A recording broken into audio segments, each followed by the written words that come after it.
Masechet Nazir, résumé du Daf Memhe. La Gemara ramène au débat qu'il y a eu entre les Chachamim et Abaye.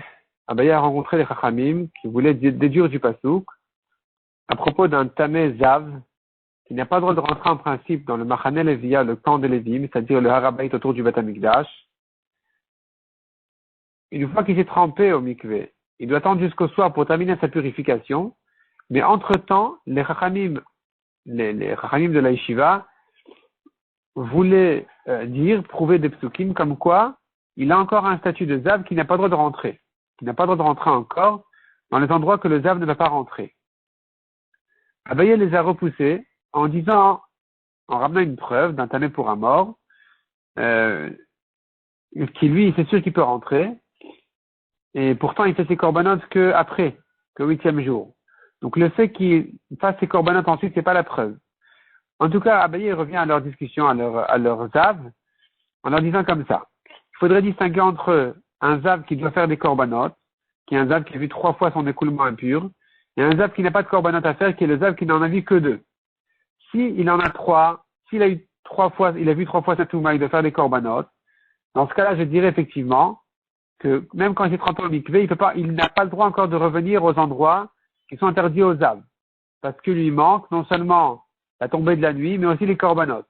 Par contre, un Zav qui n'a pas de corbanotes à faire, à partir du moment où il s'est trempé au mikvé, il aura le droit de revenir à ces endroits-là. On ne dira pas qu'il a encore un statut de Zav, on dira que puisqu'il s'est déjà trempé au mikvé, même avant la tombée de la nuit, il a déjà le droit de revenir au Machane Levia, au camp de Lévi.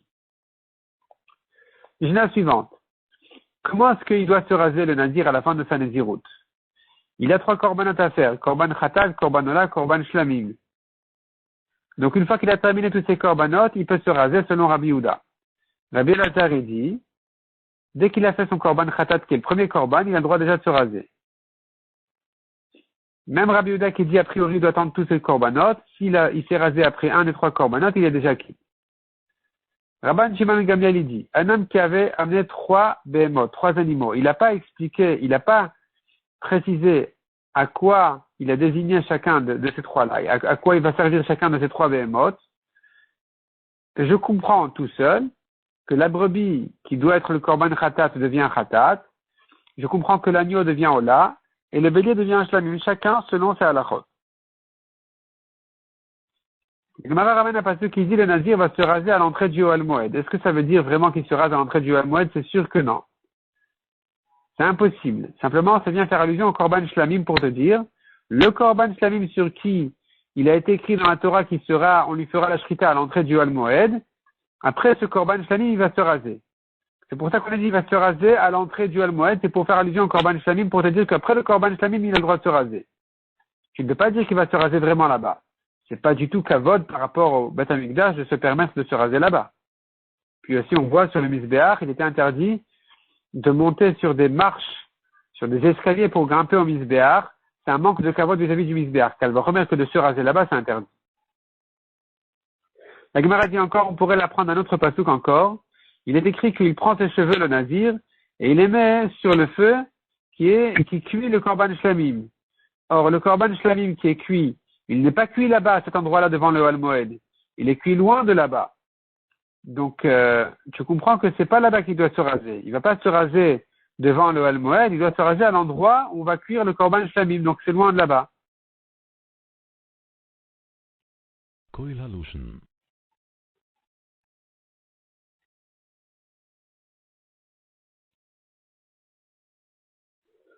La Gemara ramène encore d'autres brachot sur ce pasouk. C'est écrit dans un pasouk qui va se raser le Nazir à l'entrée du Ohel Moed. J'apprends de là, il faut que les portails du Ohel Moed soient ouverts au moment où il se rase. La Gemara dit encore, j'apprends de ce pasouk-là, le Nazir et pas la Nézira.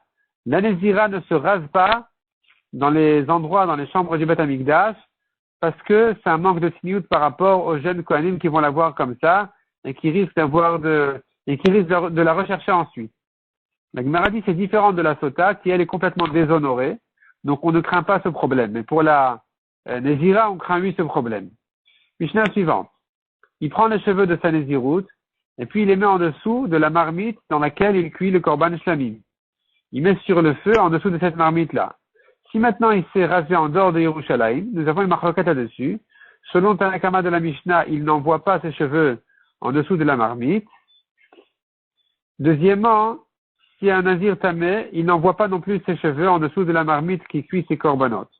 Rabbi Meir dit, seul le nazir tamé qui s'est rasé en dehors de Yerushalayim n'envoie pas ses cheveux. Mais le nazir taor, dans tous les cas, il envoie ses cheveux là-bas, sous la marmite. Puis le nazir tamé à Yerushalayim aussi, il envoie ses cheveux sur le feu qui cuit le korban. La Gemara ajoute un grand chidouche qui dit, il doit mettre sur ce feu en dessous de la marmite aussi un peu de la sauce du korban lui-même. On apprend ça du pasouk qui dit tachat zevach hashlamim. En dessous, il met du zevach hashlamim. En dessous de la marmite, il doit mettre aussi du korban lui-même, donc de la sauce, il doit mettre sur le feu en dessous de la marmite.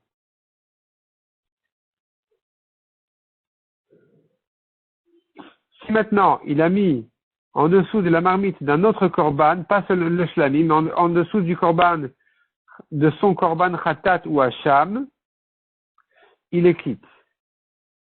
Donc, khatat ou bien hacham pour un nazir tamé, qui fait son korban hacham, il est quitte. La Gemara l'apprend de ce même pasouk, zevach hashlamim, le mot zevach est entre eux, vient inclure les autres korbanot comme khatat et hacham. La Gemara explique comment on peut faire deux korbanot du même mot, deux drachot du même mot. La Gemara ensuite dit, la Gemara ramène encore une braïta qui ramène encore plusieurs avis sur ce sujet-là, à propos du nazir tamé, qui c'est le nazir qui envoie ses cheveux au feu de la cuisson de son korban.